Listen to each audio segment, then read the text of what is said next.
2. Les années 1960. Après l'occupation, c'est au tour de la période des années 60 d'être porteuse d'une idéologie nouvelle pour en faire naître un contexte horrifique. En effet, la libération, le suicide de la 4ème République, la décolonisation sont autant de signes d'une époque révolue, voulant par-dessus tout garder le contrôle de ce pays en plein changement et où le système paternaliste perd de plus en plus son influence, jusqu'à arriver à une véritable, non pas révolution, mais au moins révolte de la jeunesse en 1968. C'est au travers de 2 films englobant la décennie des années 60 que cela sera visible. Nous verrons donc tout d'abord Les yeux sans visage de Georges Franju, 1960, puis Week-end de Jean-Luc Godard, 1967. Les yeux sans visage, 1960. L'horreur quotidienne présente dans le film de Georges Franju est principalement issue du contexte historique de la France et de la manière dont cela est traité au quotidien. Le film sort en 1960 et est porteur d'une certaine mentalité. L'histoire raconte les efforts d'un chirurgien de renom, le professeur Génessier, pour permettre à sa fille Christiane, complètement défigurée lors d'un violent accident de voiture, de retrouver un visage humain. Pour cela, il la garde enfermée dans son manoir et la fait passer pour morte aux yeux du monde. Afin de trouver des greffons utilisables, il fait enlever, par l'intermédiaire de son assistante, des jeunes filles et leur vole leur visage. Ces différentes opérations vont se solder par un échec et Christiane va finir par se rebeller contre ces pratiques et va contribuer à la mort de son père et de son assistante. On peut voir à travers ce film le portrait de la société française de cette époque-là. On a d'un côté le père, porteur de valeurs d'une ancienne France, ayant un comportement ultra-protectionniste envers sa fille et voulant la modeler selon ses propres souhaits. Génessier est normal comme quelqu'un de l'ordre des médecins. Il apparaît et meurt en chirurgien, son rôle social dont il n'est pas peu fier. Grand bourgeois à la tête d'une clinique privée, il présente tous les signes extérieurs de sa respectabilité. Rosette de la Légion d'honneur, alliance, par-dessus en vigogne et chapeau. DS Citroën, caveau de famille, hôtel particulier meublé style empire, avec lustre en cristal, miroirs monumentaux, cheminée en marbre et statuette de l'aigle impérial. Et que penser de sa réplique devant le caveau ? J'aime l'ordre, sinon qu'il est le représentant d'une certaine France, une France où règne l'ordre et la discipline, la France de la 4e, voire même de la 3e République, où le système paternaliste a encore le pouvoir. Et d'un autre côté, on a Christiane, jeune fille dont le visage a été affreusement mutilé et qui, pendant un temps, va être la victime consentante de son père, mais va finir par prendre son envol de façon violente.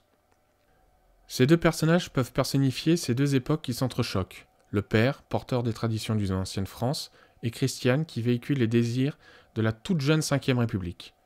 Tout comme le visage de Christiane, qui est en gestation sous son masque, le jeune 5e République n'en est qu'à ses débuts et n'a pas encore de forme. C'est pour cacher le manque de force de cette nouvelle société que Génessier tente de façonner un visage de rechange. Un masque blanc, sans expression, où tout peut être mis à sa place.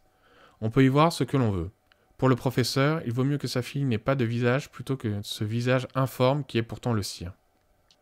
Il faut remettre les événements dans leur contexte. Lorsque le film sort, la 5e République n'a que 2 ans. La France a entamé sa décolonisation bien malgré elle. L'Indochine est déjà derrière et l'Algérie a aussi débuté son indépendance. La 4e République est pour ainsi dire morte-née. Issue de la libération, elle cesse en 1958, à cause d'un désir qui est à la fois de retrouver son prestige d'avant-guerre, mais aussi de donner un nouveau visage au pays afin de faire oublier l'époque collaborationniste. Ce visage, c'est le masque que porte Christiane. Masque qui refuse de découvrir la nouvelle figure de sa fille, le pays. C'est la politique du général de Gaulle qui prendra le dessus en cette fin des années 50. On voit également arriver l'émergence d'une conscience de la jeunesse qui se fera entendre bien fort 8 années plus tard, pendant le mois de mai. C'est de cet affrontement avec cette jeunesse qui veut sortir du schéma imposé par le système paternaliste dont il est question dans le film.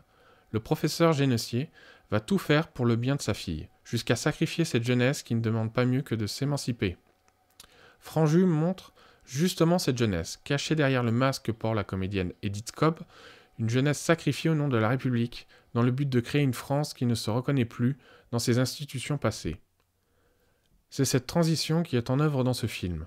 La même jeunesse que Truffaut va dépeindre dans Les 400 coups 1 an plus tôt. C'est une jeunesse en pleine révolte, ne voulant plus suivre l'exemple de leurs parents, pour qui cet exemple est synonyme de défaite. On retrouve cette même idée dans le film de Louis Malle, Ascenseur pour l'échafaud, dans lequel le jeune Georges Poujouli, des Jeux Interdits, a grandi et devient un véritable délinquant voulant jouer au grand afin d'impressionner sa petite amie en volant une voiture et finissant par tuer un couple de touristes allemands. Ils voudront, afin d'échapper aux représailles de la justice, se suicider en avalant des somnifères. Tout dans ce film montre comment la jeunesse n'est pas prise au sérieux. Cette même jeunesse va devoir se battre, quitte à échouer plusieurs fois, afin de se faire entendre, à l'image de Christiane qui finira par se libérer de l'emprise de son père. Pour en revenir au cinéma de la Nouvelle Vague et mettre en lumière les différences entre deux époques, voilà comment Jean Collat décrit le cinéma de la 4ème République. Le cinéma de la 4ème République est frileux. Il est corseté par une censure qui s'échauffe dès qu'un film aborde l'actualité. Les difficultés économiques, les séquelles de la guerre froide, la guerre d'Indochine, puis celle qui commence en Algérie, la décolonisation en général, la décomposition du système politique. Cette censure est efficace. Elle suscite chez les cinéastes et plus encore chez les producteurs un réflexe d'autocensure. À quoi bon se battre, prendre des risques pour évoquer même, métaphoriquement, le présent conflictuel si le film doit être ensuite mutilé ou interdit.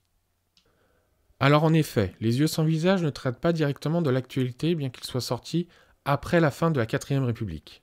Le film garde encore les stigmates de cette censure, mais montre de manière métaphorique les changements qui s'opèrent dans notre société. On ne peut pas classer Franju dans ce que l'on appelait la qualité française. Faisant partie de la génération court-métrage entre 1958 et 1959, il sait se montrer novateur aux yeux des jeunes loups des cahiers du cinéma, ceux de la Nouvelle Vague. Comme le film de Franju ne traite pas directement de ce conflit entre générations, l'idéologie se trouvera dans le hors-champ. C'est justement du hors-champ dont parle Éric Dufour à propos du film de Franju. L'horreur est derrière l'image, hors-champ, mais elle contamine l'image et rend le moindre geste suspect. Comme si l'image, du coup, apparaissait systématiquement tel l'envers apparemment propre d'un endroit résolument dégoûtant. C'est ce qu'il appelle l'inversion des valeurs, où le bien et le mal, le vrai et le faux, n'existent plus, pour le personnage du médecin. Pour Dufour, l'horreur apparaît également dans la rationalité des personnages. C'est que l'intrigue, au fond, n'est rien d'autre, jusqu'à l'immolation du personnage joué par Edith Scobb, que la réduction infinie d'un même geste, d'une même action. En effet, le père échoue à chaque fois, et reste persuadé qu'il réussira la fois suivante. L'horreur, c'est bien la répétition du même acte ignoble, le meurtre et la greffe, condamné à l'échec. L'horreur apparaît dans cette répétition de l'acte de mort. Tout comme un tueur en série va reproduire son geste de façon rituelle, le professeur Génessier va recommencer encore et encore à voler le visage de jeunes filles. C'est en montrant les dessous de ce médecin respectable dans Les yeux sans visage et dans sa manière de traiter la jeunesse que le film de Franju acquiert toute sa modernité. Il n'hésite pas à montrer la peau des victimes décollée et les chairs à vif, et ce, 3 ans avant la sortie de Blood Feast dans les drive-in américains. Gore avant l'heure, mais sachant jongler avec les envies voyeuristes du spectateur en ne montrant que dans le flou le visage de Christiane, sans son masque, le vrai monstre n'est pas celui que l'on croit. Le véritable monstre est celui qui se cache derrière le masque du médecin en deuil et non celui de la fille victime de son père, ayant des faux airs du docteur Frankenstein. On peut y voir d'ailleurs, en plus de Frankenstein qui vole des cadavres afin de recréer un être unique, ce que fait Génessier, il vole le corps de sa fille, morte aux yeux de tous, pour en faire un nouveau.